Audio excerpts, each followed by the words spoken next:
longer. But again, there's lots of information about that online. But a good food economy is also our new feature campaign for next year. So this session's running from 10 to 11:15. We'll hear from Joe and Sophie and me, and then we'll decide if we want to split into breakout groups, or we might just want to have a chat in this virtual space to hear about kind of what you guys are thinking in your local areas. So I'm going to move on to Joe. For those who don't know Joe, he is the coordinator for the Middlesbrough Food Partnership. So I'm going to hand over to Joe, who's going to chat about what they've been up to for the last 6 months.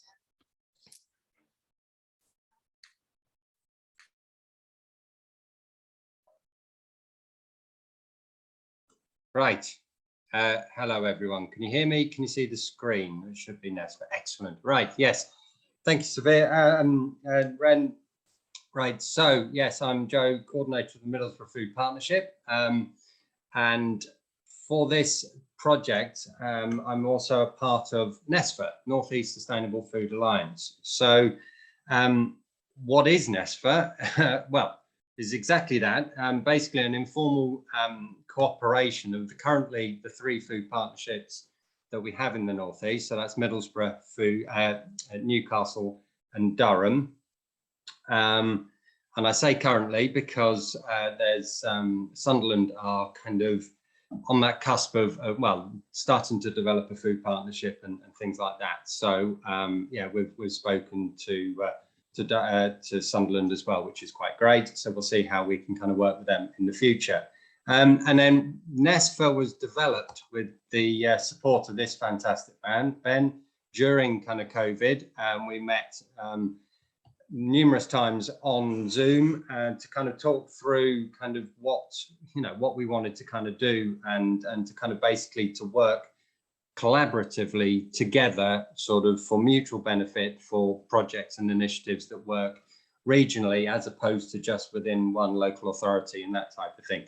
And one of those main things, as we're kind of the one thing that doesn't really adhere to boundaries or unitary boundaries is local food. A local food producer can kind of go, they go where they need to go. So that was one of the main things that we kind of decided to work upon. So in terms of we decided to kind of put together an application for this, because that's where we felt that we could really kind of develop something regionally, and it seemed to work.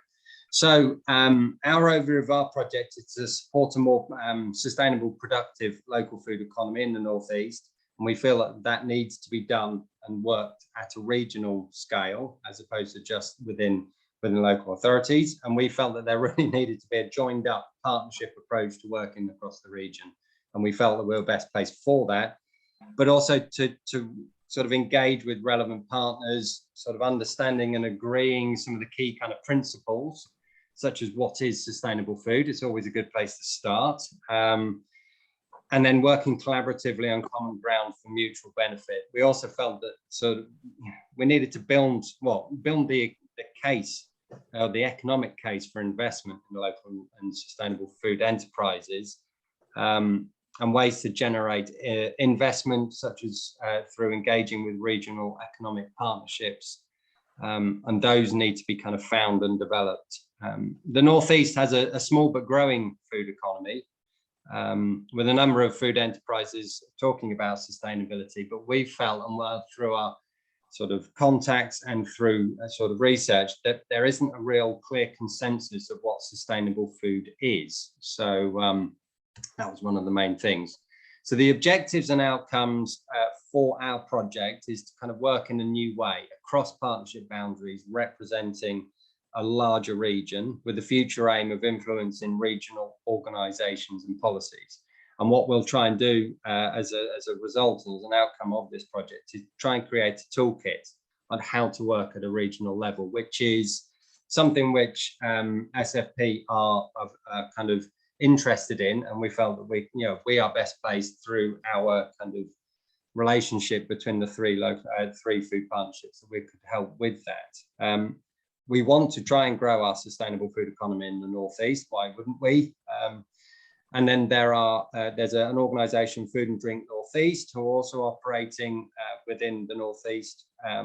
And so we want to kind of work more closely with them, because at the moment it isn't so. There's lots of areas where we do, where our works overlap, but we don't have a great relationship with them at the moment. So we wanted to kind of build upon that.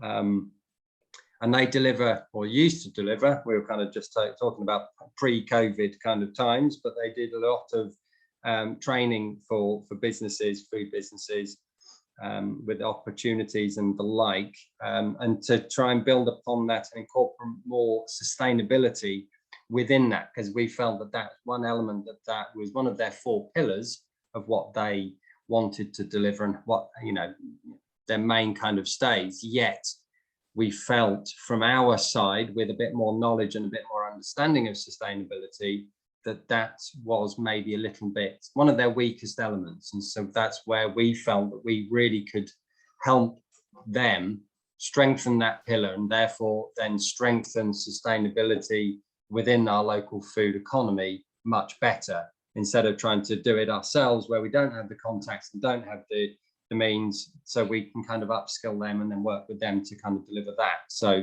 working mutually, collaboratively and mutually. And then also to try and influence local food and drink businesses to become more sustainable. That's kind of one of the main things as well, sort of through those means. And introducing a new regional procurement working group, or enhance an existing group. That's kind of one of the main things as well, with a future aim of influencing catering and procurement teams to buy more local food. So yeah, we kind of felt that this maybe was a little bit out of the scope of this project timeline, because it's a bit of a long game, but you can make a start on it and all this sort of stuff. So mainly we decided to focus on the first 2 objectives, but we also really hope to kind of do this number 3 as well. So what have we been up to? Right, let me look at my notes. The 3 food partnerships have been working at this, at this level, and it's a new approach for SFP. We've been documenting how we've been doing this all through the work that we did with Ben. That's all on a Miro board that looks a bit mad when you actually look at it. It's sticky notes all over the place, because with Ben, as if you do know him, he likes a Sharpie and a sticky note. So we did it virtually instead of actually with the thing. So we've got all of that documented. We're writing up that kind of process. Hopefully that will be of value to maybe other regions that are potentially looking at that collaborative approach amongst food partnerships at a regional kind of scale. And that kind of thought processes and the people that you might need to talk to, and any nuggets of information or kind of like, oh, that worked when we managed to get through to them, and that type of thing. So documenting all of that. We've mapped, and continuing to do so, it's an ongoing kind of process, the relevant regional organizations, policies, strategies, to kind of better understand them and to know where or how to influence those in the future. So that's something that's kind of ongoing. And then working, as I said earlier, working much more closely with FADNI to build upon their existing relationships with the local economic partnerships, because it's something that we've tried individually and haven't got very far. But when you've got someone that's the lead for Food and Drink North East that used to work for oh crumbs, I can't remember. But anyway, he had his, very much those partnerships, those relationships built over the years in his previous job, and so he's kind of got strong links with the LEPs and things like that. We've been growing to grow the food economy through business facing training on sustainability principles. So that's one of the outcomes. So we've issued 2 surveys, one to local food businesses to kind of ascertain, to looking at what is sustainability to them, trying to ascertain what their understanding is and what's most important to them, just to kind of get a bit of a benchmark and a bit of a kind of a baseline to work from. And then using that and using them and their contacts to send out a follow-up survey to customers, to their customers, but also to the general public as well, just to kind of see the two marry, and then using that as an opportunity to kind of then say, well, if businesses think X, but customers think Y, maybe they need to, what needs to change, what needs to kind of happen, so they're kind of singing from the same hymn sheet, so to speak. So so that's kind of where we want to, we're in the kind of the process of doing that at the moment. And our overall aim is a more unified understanding or definition of sustainable food. And then the third one is this, the introducing a new regional procurement networking group. Initially, we thought it out to the scope of this project timeline. However, with the DP UK and the Dixon Foundation funding, that kind of came about. We looked at that, we chatted, and we thought, well, it would be daft not to put in an application. And we were very, very fortunate to receive sort of stage 1 funding for that. So that's now put a bit of an emphasis and a bit of a focus on that side of things. So we only heard a couple of weeks ago that we got that funding. So we're waiting for DP UK to kind of provide us with a bit more kind of guidance and a bit more things, and then we're going to kick off on that one as well. So it looks like we're hitting on all 3 fronts, which is fantastic. A lot of work, but fantastic. And it's, are we actually going to see phenomenal change within the time frame of this project? Probably not, with the influence in procurement.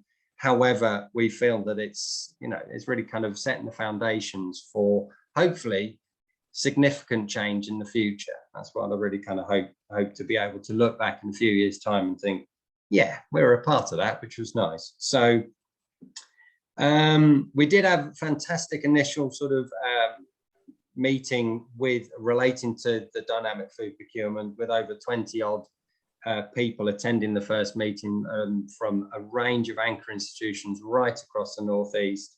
Notable interest in dynamic procurement systems and support for our application. So things are looking quite promising there. I touch wood, but we will see what happens with that. But we've got the effort, and we'll really kind of go for that. So in the future, oh, I haven't been pressing the buttons. Sorry. Right. Yeah, it's all on the slides. But anyway, so in the future, we will be looking to build upon Food and Drink Northeast's existing training opportunities, to building upon those, surveys and the outcomes of those, and we'll analyse the data from that, and we'll kind of follow up on the above on that training opportunities with developing a list of sustainability pledges for local food businesses, trying to simplify what sustainability means and how it can make it more accessible. Try and then develop 10 pledges, plastic, meat, buy local, living wage, transport, waste, things like that, and then get commitment from 20 businesses on those, those kinds of pledges, but then working with maybe 5 businesses to co-design the pledges within 2 working kind of groups, setting something out which is a bit more of a kind of like a long-term thing. And this is all based on what they have said to us. And so it's not just these do-goody kind of sustainable food places saying this is what one must do. It's kind of come from them. And so we're hoping that that is a bit more real to them. So that's me. Amazing. Thank you so much, Joe. So much going on. If anyone's got any questions, do put your hand up or just pop it in the chat. But we'll come back. Oh, Zach, yes, jump in.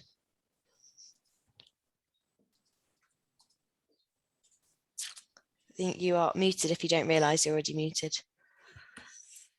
Sorry, Ren, I don't think that's me. Oh, sorry, that's actually my Jonette. Sorry if I was mispronounced your name. No, that was fine. It's Jonette. That's fine. Yeah, I'm really interested in the pledges. I've actually got a poster, you can't see the whole of it, behind me that says make a pledge today. So I'm wondering a bit more, could you explain more about the practicalities of how you are or will co-design that process in which businesses make or construct the pledges, and then how you get different businesses on board to enact them? I mean, we haven't quite got that far yet. We're still waiting for the surveys to kind of come back. Excuse me. So the way that I just kind of, I mean, with all of these things, I mean, you know, without kind of, you know, smart, they've kind of got to be realistic and all of that sort of stuff. So, but trying to kind of, well, hopefully round the table, around it, you know, and talking to people sort of face to face, but kind of, we'll see what we can do. But it's kind of, it's trying to get a range of different food businesses, different scales, different kind of markets that they access, that type of thing, to try and, you know, to try and find something that works as best, you know, for as many people as possible. I mean, we appreciate that it doesn't work for all and all of this kind of stuff, but it's kind of, yeah, just, to be fair, we haven't got that far with how we're looking to kind of do that. I mean, we're kind of draw upon the, you know, Food and Drink North East and all their experience of working with the kind of the food businesses as well. But I'm hoping that it's just going to be very much that kind of, you know, conversational initially, and then just kind of see what happens with them. So, have you got any kind of advice or kind of, you know, pointers? Please do let me know. But yeah.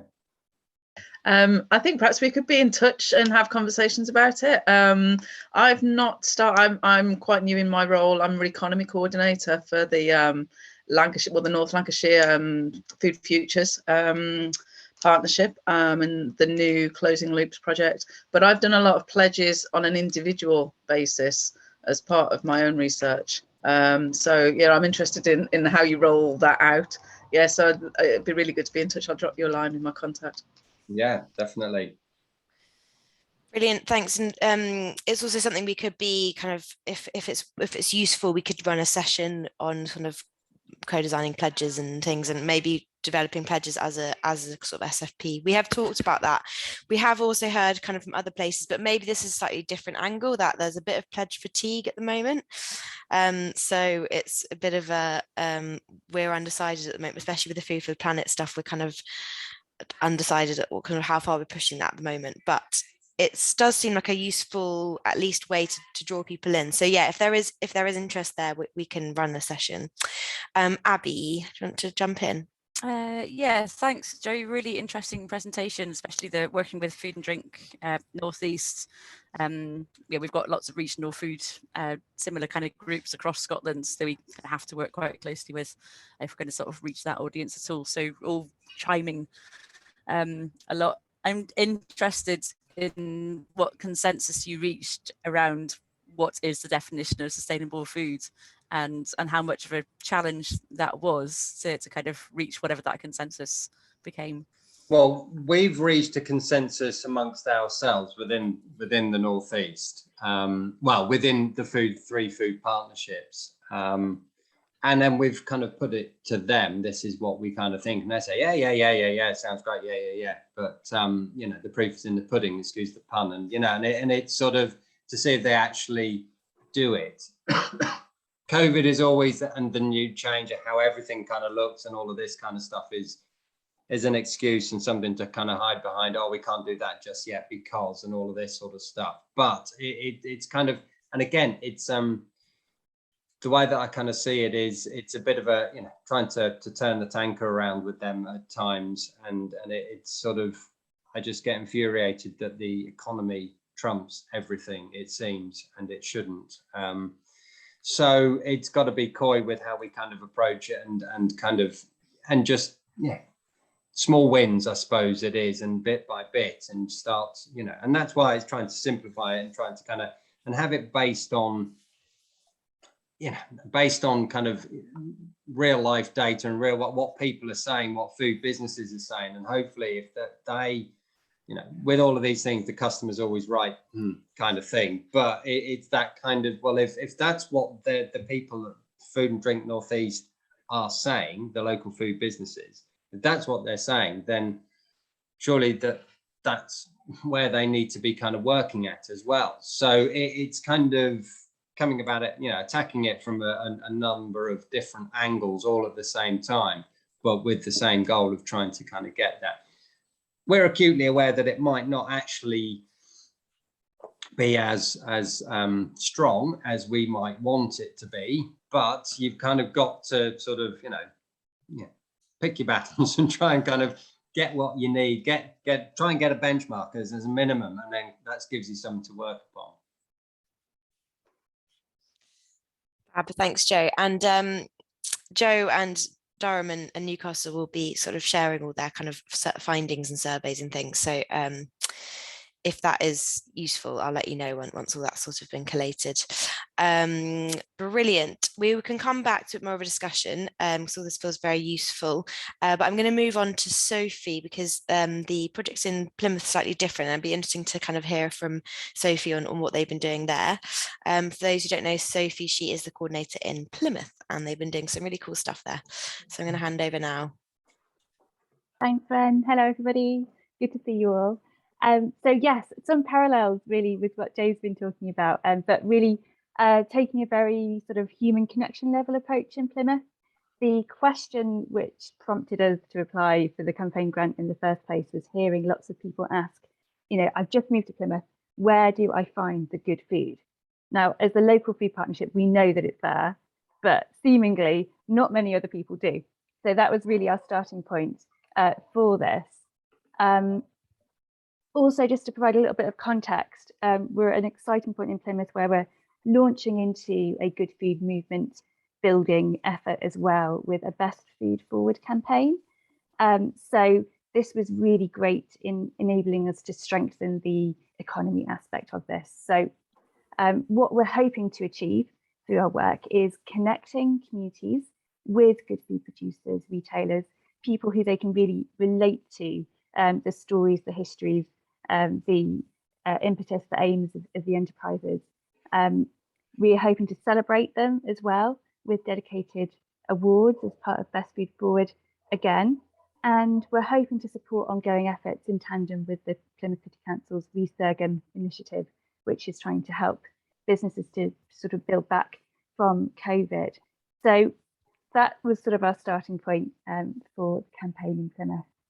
We were very lucky as well, I should say, to have match funding from Plymouth City Council as well, which was greatly appreciated. So who were we? What were we trying to do? And what were we actually getting stuck into in terms of work? So as a Sustainable Food Places coordinator, I've been taking the lead on this work, but we've also been able to bring in a few extra people along the way. So we were very lucky to be able to have a postgraduate student join us on placement from the University of Plymouth to help support our work. We've had an undergraduate student film project happening, and we've also had some fab local volunteers as well. So we've had a little good food economy team operating over the last few months. And in terms of what we've been trying to do, we wanted to have an enterprise survey. We've wanted to have community conversations, all aiming to feed into the creation of a whole bank of new resources. And hopefully, if we can manage it, top it all off with a bit of a party, a bit of a celebration, with some awards to recognise all of the fantastic achievements along the way as well. And it's worth saying we've had lots and lots of help, lots of inspiration from other food partnerships across the network, and lots of support from Ren and the team at SFP as well. I thought it was worth just sort of thinking about the context as well. So when we first wrote this bid, we were sort of cautiously emerging from the COVID fog. There was a lot of talk, at least at local authority level in Plymouth, about trying to strengthen the economy. And there was also this sense of reconnection as well as we all sort of emerged from lockdowns, and a real focus on listening, which is actually a focus of the public health team here in Plymouth for one of their programmes this year. So a lot of talk about listening and storytelling and reconnecting. Things have slightly obviously shifted quite drastically since then. So now we're obviously facing the spiralling cost of living crisis. We're hearing from so many enterprises that they're under a lot of pressure. Affordability, accessibility is really paramount. And really, we're talking to enterprises now about how can they respond, how can they adapt. So it's fair to say the picture has definitely changed for us over the course of the campaign. And that has fed into some of the work that we've done around the enterprise survey. So initially, we were seeing it as a really great way to be able to bring together some practical information to inform our sort of directory that we would post on the website. And it was very much initially thinking about what would communities need to see, but actually, in light of the current situation, we're now moving towards looking at what support can we provide to local enterprises. So we've been able to ask them about their perceptions of a good food economy. Do they feel part of it? How would they define it? We've had some really interesting responses. And we've also crucially been able to say, look, where are the gaps? Where can we help you? So we know that social media and marketing, a lot of enterprises are like, yes, I would really like some help with this. So that's something we can do. We know that we'll be able to run something for them around that. And there's 100% interest from our survey responses so far in establishing a support network. So something similar to the likes of the Cambridge Sustainable Food Business Alliance. Had a really good chat with Gemma the other day about that. It's slightly shifted our tack really to think, how can we actually bring these enterprises together at a time of crisis for quite a lot of them, and provide that support, even if we don't have the solutions. I wish I could say that we do, but hopefully it's at least that sense of solidarity.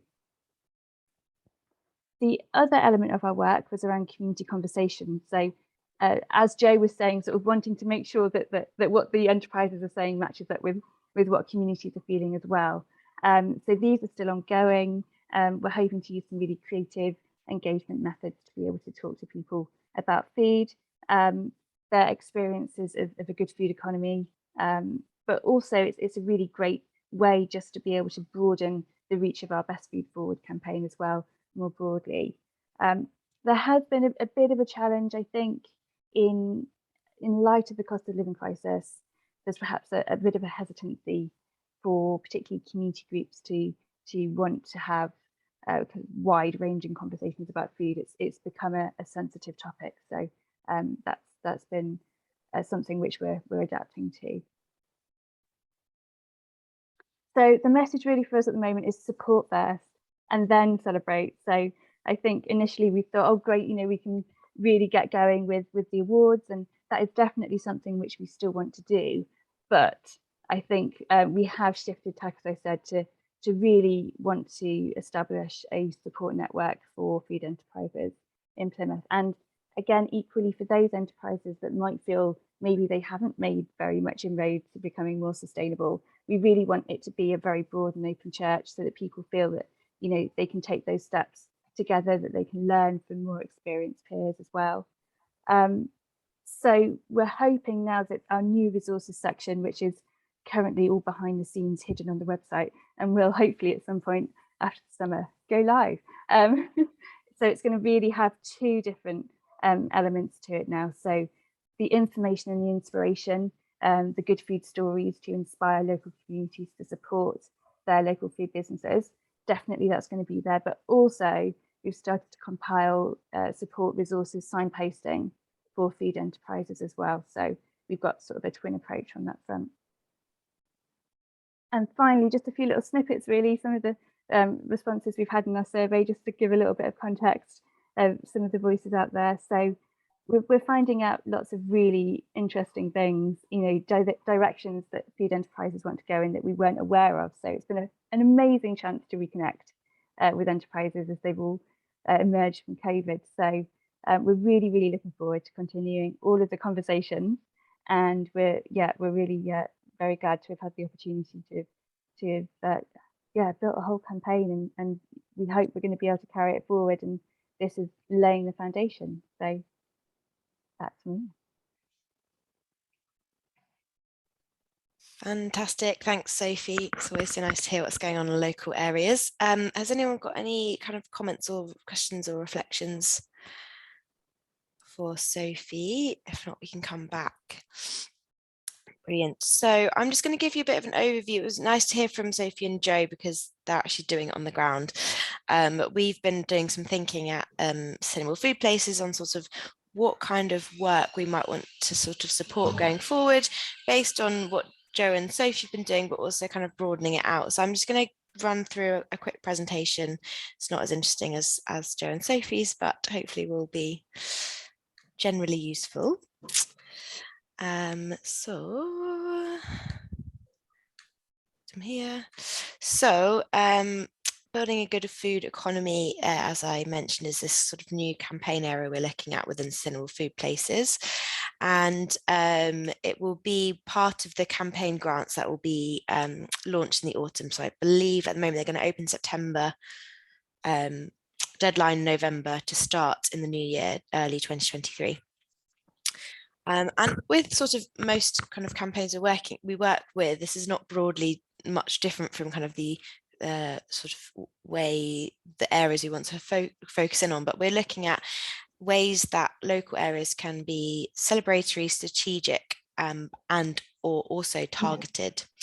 So, sorry, there's lots of words in these slides because I wanted to share them around. So maybe just don't get too bogged down in the detail. But celebratory is largely kind of, I think what Sophie's been talking about is this way of kind of building a network and celebrating what's going on locally to kind of strengthen local ties, but also allow more people in your community to know what's going on, and why sustainable, healthy, accessible food is important, all that. Then strategic, a bit more what Joe was talking about, as well as this kind of celebratory, is sort of how can we get kind of good food enterprises or food in general on kind of the economic agenda locally and regionally, and what infrastructure might be needed. And then targeted, so this is kind of looking at work with specific sectors, maybe that's markets or retail or cafes and restaurants, and looking at maybe something specific like how can you source more locally, or how can ensuring this kind of living wage, things like that. So moving on, it's just a little bit of a deeper dive into these key areas. So kind of celebratory aspect of your work might be looking at sharing stories, maybe running kind of meet the maker type events, films like Sophie's been doing, different case studies, telling stories about what's happening locally. This is just generally quite a powerful way of bringing more people into your movement, and within that building a network. So with Joe in the Northeast, they've got kind of FADNI of these food enterprises, which is brilliant. And in Plymouth, Sophie's having to sort of build that network. So it depends on kind of where you're at, and I'm very aware that different places are at very, very different stages in terms of what's available, what's on offer, how connected everybody is. So it's really important also to understand and map where your local area is at and where the needs are. And yes, like Sophie was just said, things like food trails, awards programs, producer pitches, events, great ways to just get more people understanding what's going on, and as a way to kind of create more active food citizens. Moving on with my mouse here.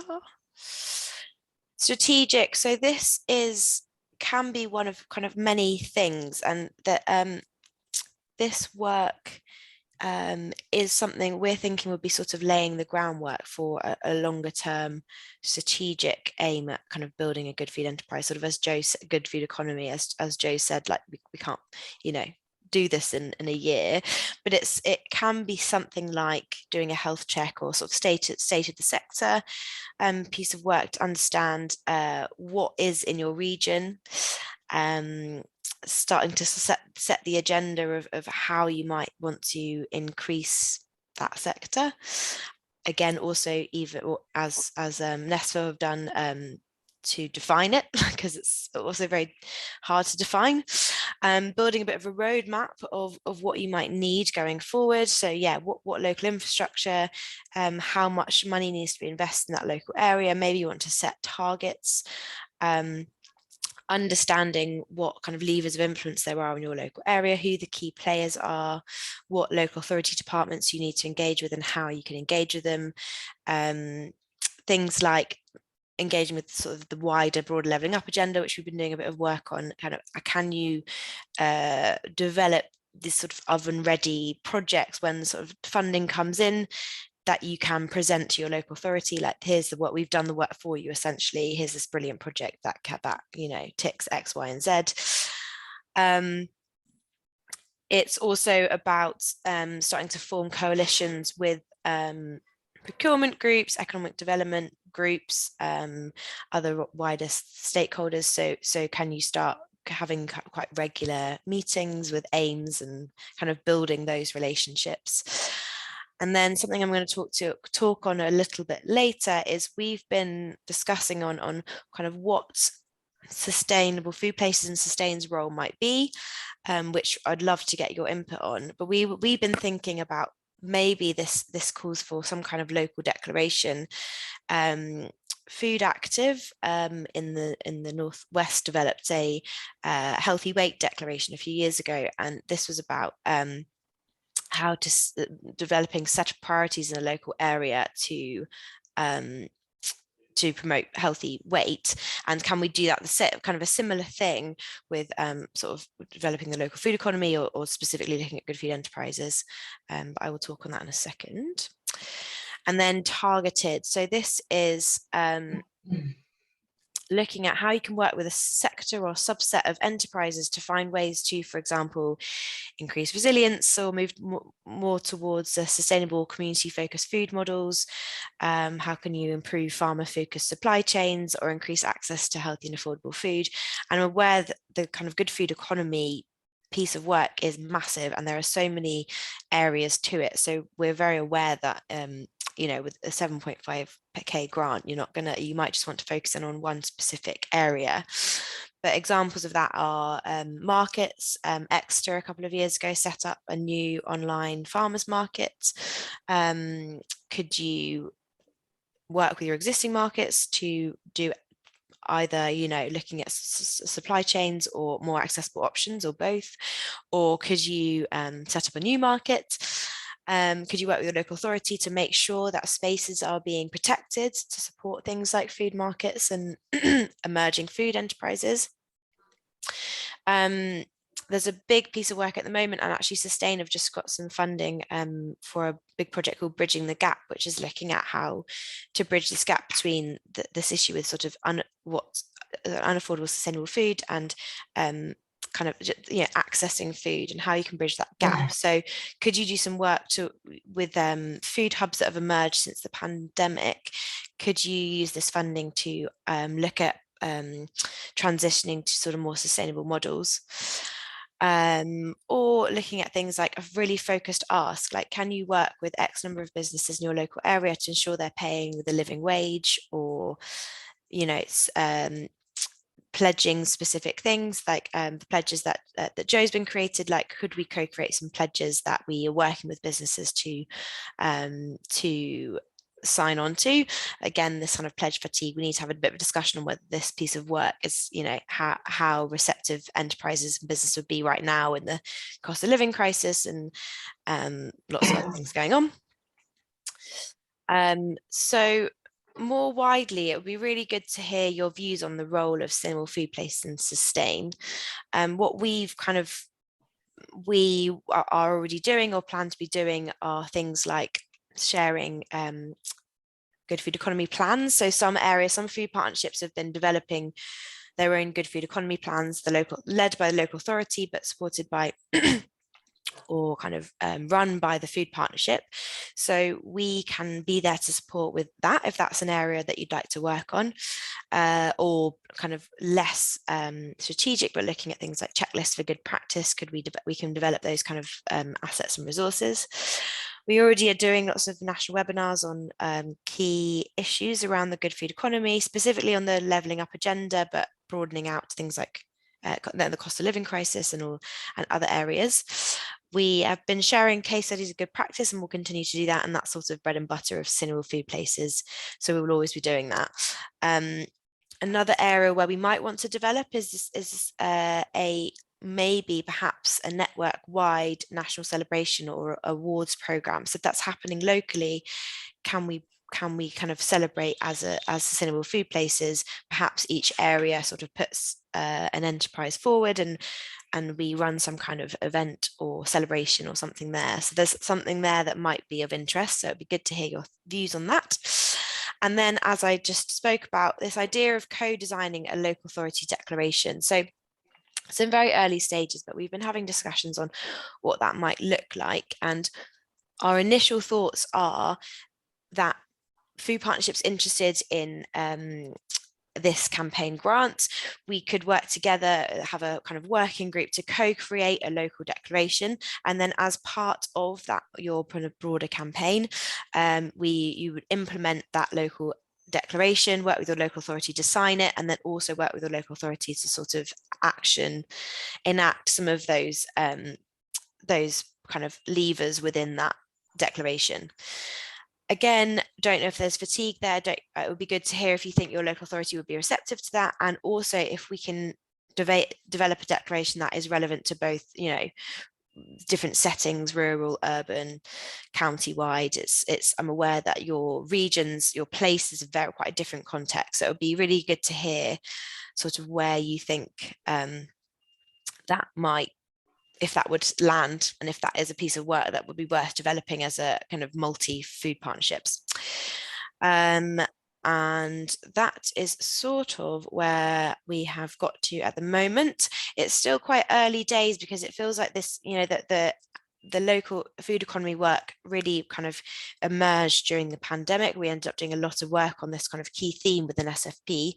And now with the cost of living crisis, it sort of changed our focus a bit and where we're looking. So it's kind of a piece of work that's sort of ebbing and flowing a bit at the moment. So it'd be really interesting to get your thoughts and reflections on, and also to hear from what's going on in your area and what you might find useful. So I'm going to stop sharing now.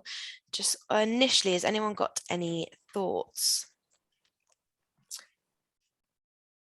And I'm just checking the chat. Emily would like to hear more about the business award scheme and how it works. And yeah, if that could be kind of rolled out broader. I don't know if Sophie wants to come in and talk a bit more about that awards framework. Sure. So it's sort of building on a pre-existing awards which ran in Plymouth, but back in 2014. So obviously a lot has changed since then. So I think, you know, we'll be probably approaching it with quite a fresh look at things, and we're really pleased to be able to have quite a lot of support from our public health team who have taken a real interest in this. So we're going to be co-designing sort of what the shape of the awards will be alongside them, which is really, really good, and they're particularly sensitive to the cost of living situation at the moment. So making sure that how we frame these awards and what the emphasis is. So yeah, I can't really say what it's going to look like at the moment because it's still in progress, which isn't very helpful, I appreciate. Thank you, Sophie. I don't know, Emily, if you've got any other reflections on that. I know you've got to dash off, I don't know if we're still there. Jump in if you want to, but moving on to Joe, you got your hand up. Yeah, it was just about the declaration thing, and I do like the sound of a kind of, you know, of declarations. I think it's very important for, you know, it's something to kind of put under the nose and kind of, you know, and it has, you know, it's hopefully a bit more of a commitment from a local authority. However, my experience, I mean, you know, Middlesbrough have kind of signing up to the Healthy Weight Declaration, but I haven't been involved in the kind of, that's been led by the public health, and they're saying that, you know, they're taking a long time over actually signing because of the detail that it has. Which yet the Glasgow Declaration, we signed up to that and nothing has happened. And so I think what we've got at two ends of the scale. I can't help but feel that a declaration which is a bit more of achievable and a bit more kind of got a bit more substance is somewhere in the middle. Obviously, I appreciate that will shift depending on your location and that type of thing. But I think, you know, Sustain could learn a lot from those two and find something with a bit more of a happy medium. but also, and this is where I kind of, you know, I'm putting my hand up and saying fail, is I could have actually set something out a bit more, planned after our mayor signed the Glasgow Declaration, to kind of have things in place to kind of keep holding him to, or keep kind of setting things out. And I think maybe that's where the healthy weight is actually doing something positive. It's being more specific, and it gives you those kinds of, gives you a framework, I suppose. So yeah, that were just my rambles, thoughts, etc. No, that's a very good point. And yeah, we did discuss that, how much will food partnerships need to work with local authorities to actually ensure that action is being taken. Very useful to kind of compare healthy weight and Glasgow Declaration. Thanks for that. I think, Abby, you had your hand up next.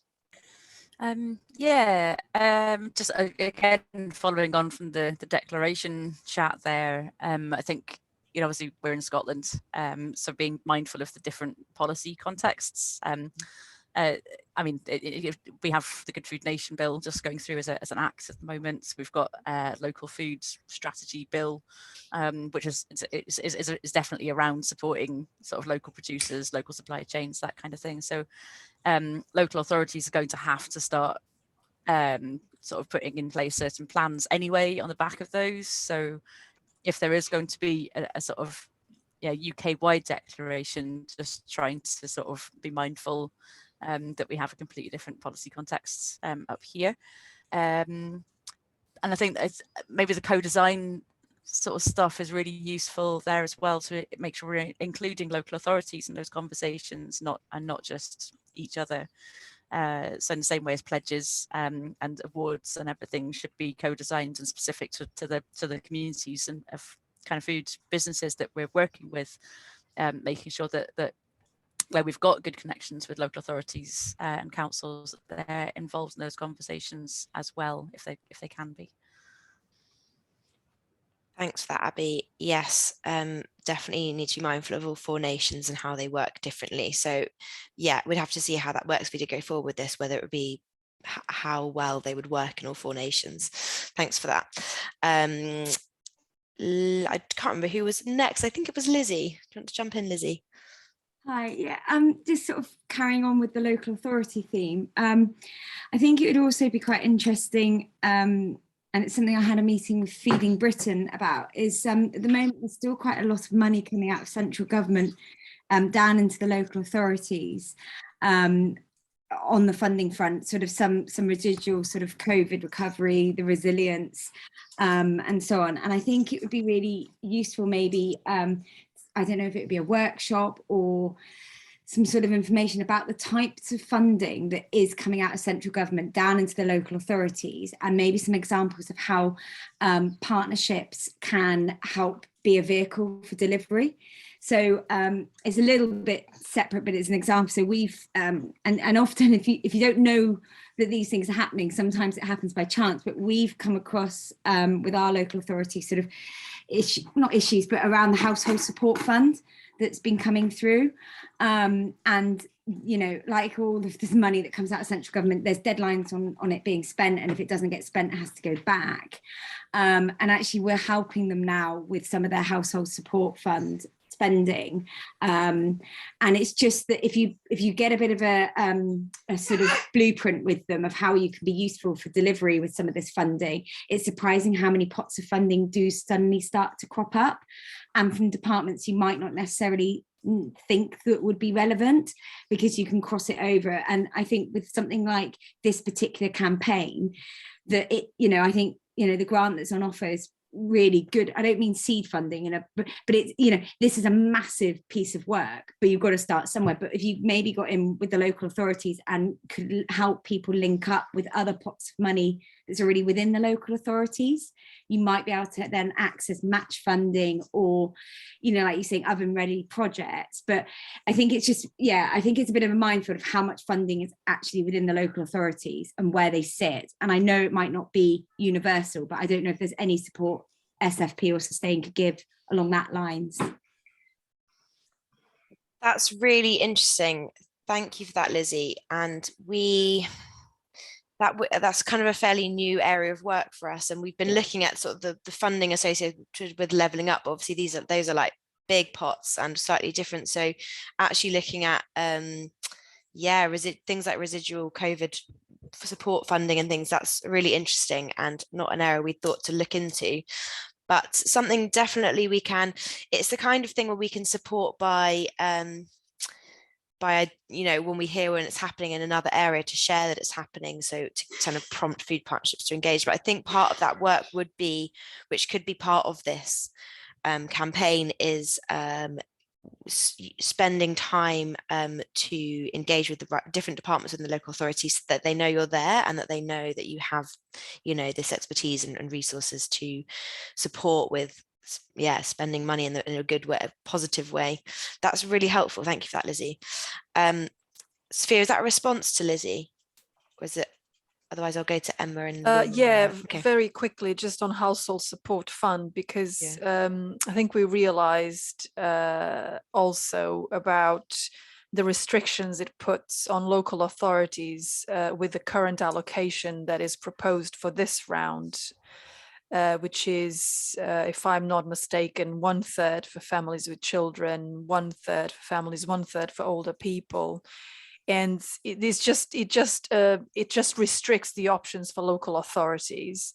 So in the framework of the Day of Celebration and Action, we actually propose that food partnerships actually speak about this to their local MP, because the allocation, as well as any future rounds, is decided at the national level, and it's really important that local authorities get more freedom in terms of the allocation and how they spend it, but it does need to be decided at the national level. So it's something that we really encourage you to speak with your MP if you're meeting them on the 20th of July, Day of Celebration and Action. But thanks for that, Lizzie. I think it would be an important role for SFP and the Sustain team to keep an eye on these national issues, like we've been doing with the levelling up funds. Thank you. Fab. Thank you, Sophia. Emma, do you want to jump in?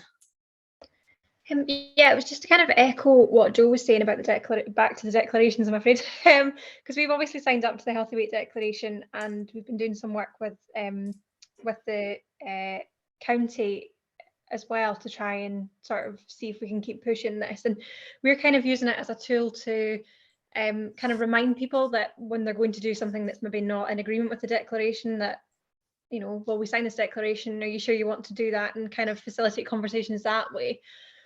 But the issue with us was trying to get them to sign up in the first place, where they were like, oh, that's a big commitment. Do we really want to be signing anything? Because then you can hold us to account. And it's those kind of conversations that we need to have. Although we're in quite a lucky position at the moment.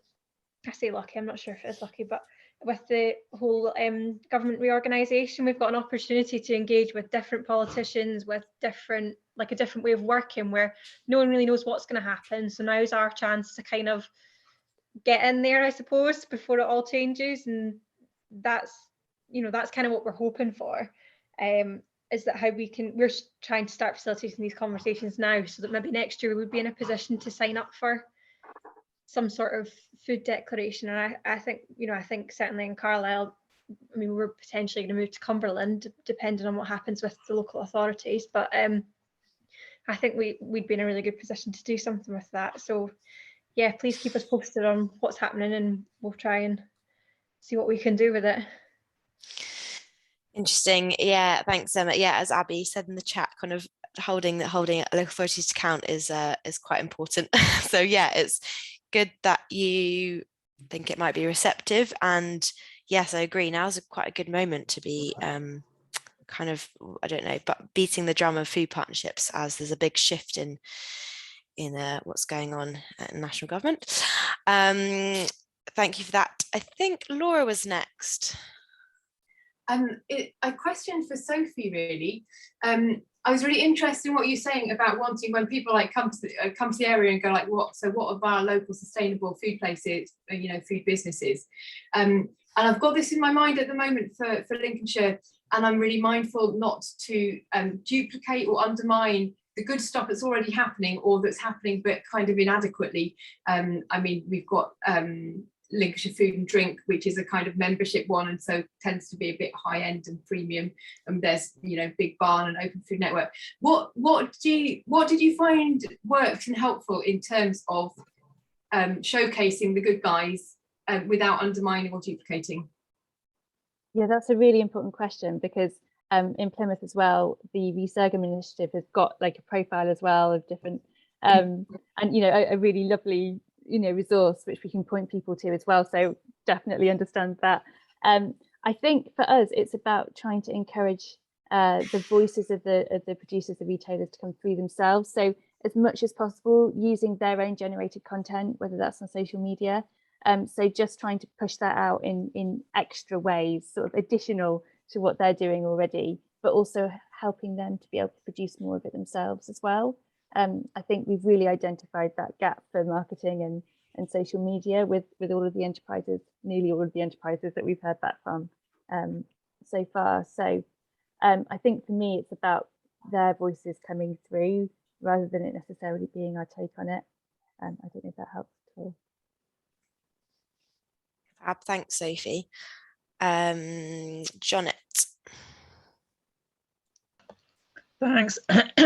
Yeah, I'm just got a general query to throw out there. This is Sustainable Food Places, but my role is Reconomy Coordinator. So my role is framed around regenerative enterprise, and I wonder how other people in this community navigate the sustainability regenerative enterprise debate and language, and also I suppose it frames I think we've all got the same sort of interests and intentions, but for me, I'm definitely trying to put a priority on making the connections between food enterprises and food groups to create mutual dependencies to create a food ecology, local food ecology, rather than just a vibrant economy. So I just wondered where other people are at and whether they've had similar thoughts.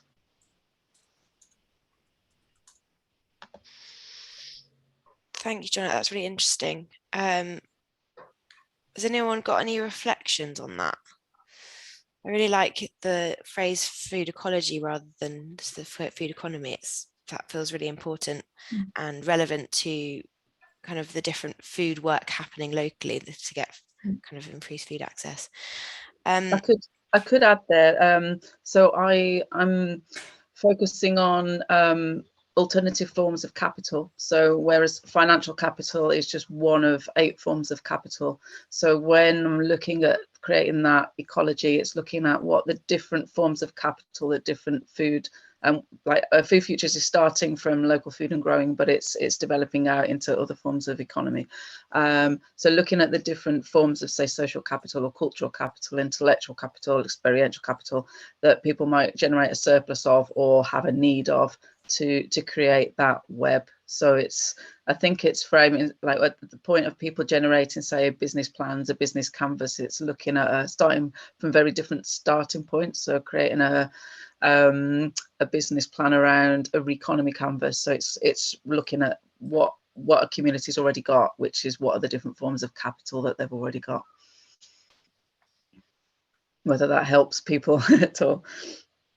Ren, I wondered if I could jump in about Community of Dragons. I just popped something in the chat, and you probably are linked in with the Reconomy Centre in Totnes, John, but let me know if you're not.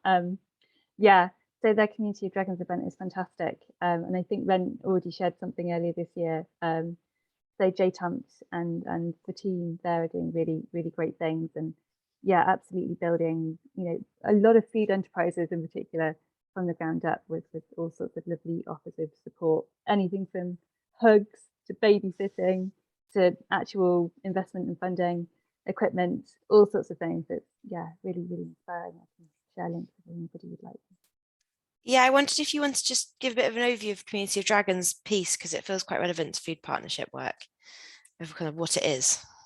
Yes, so it's sort of the antithesis of Dragon's Den in many ways. So it brings together, well, I think normally 5 or 6 different projects. So people apply and then they have the chance to pitch their enterprise and their needs in terms of what they need to be able to make progress and to grow.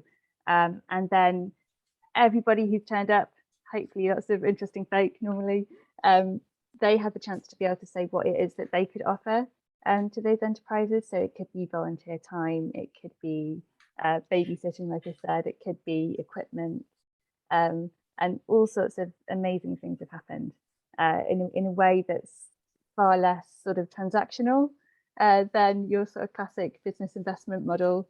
Yeah, I hope that helps provide a bit of an overview. That's great. Thank you, Sophie. I will share links on responding to this in this session on a bit about that. But Laura, is that a response to Sophie? Yeah, and exactly. I was just going to ask you to do that. It's actually a really timely conversation for us. This Thursday, we've got Duncan Catchpole from Cambridge coming to host workshops on his around the local food ecosystems idea. So watch this space. It will let you know how and to what extent it works. But we've got 30 different businesses and organisations and food related people from around Lincoln in a room together on Friday. So yeah, I'll look up the Community of Dragons thing with the kind of final workshop in mind in terms of making plans for the next stage. Thank you. Brilliant, Laura. I mean, do keep us in touch. Let me know about that, because that'd be great to share with the group, and sounds very relevant to everyone's work and very timely. So we've got about 10 minutes, and I wondered just quickly before we kind of start to wrap up, one more question that we were thinking about and that would be good to hear your thoughts is this idea of the kind of a broader sustainable food places sort of award and celebration for business and enterprises in food partnership areas doing good things. Does that sound like something that your area would be interested in, or do you think it sounds like another piece of work for you guys in terms of galvanizing support for that kind of award or celebration or whatever it ends up being?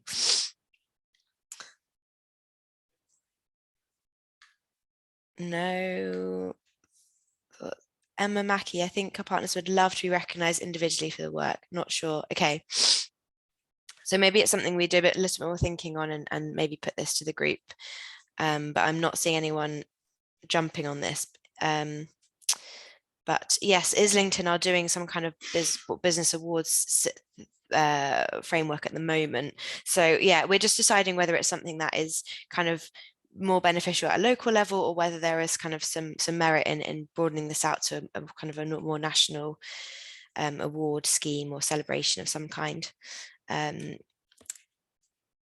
Great, thank you for sharing that, Sophie. Okay, brilliant. So this has been, can I ask Eureka? Oh, that would be brilliant. Yeah, if you've got working groups in this kind of on this stream of work, it would be really interesting to broaden this out and hear more about things like this award framework, but also a declaration, and just more broadly, if you've got any more kind of reflections or views on where you see sustainable food places and sustain kind of offering the most value for this piece, then do let us know, because it's really, it's good for us to hear from you guys rather than, and so we can kind of build that in when we build this campaign. I will, if we've not got any more kind of comments, I'm just checking the chat. There's some great work.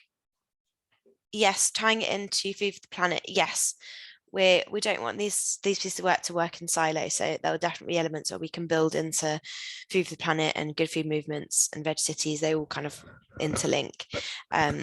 So it won't be kind of a separate strand of work. So Laura said, having put a fair bit of effort into Food for the Planet, if the award could tie in with that, it would make more sense in relation to our work than a separate new award. Thank you for that. That's really useful. Okay, brilliant. So I think we can wrap up. But before we do, I just wanted to highlight a couple of things coming up.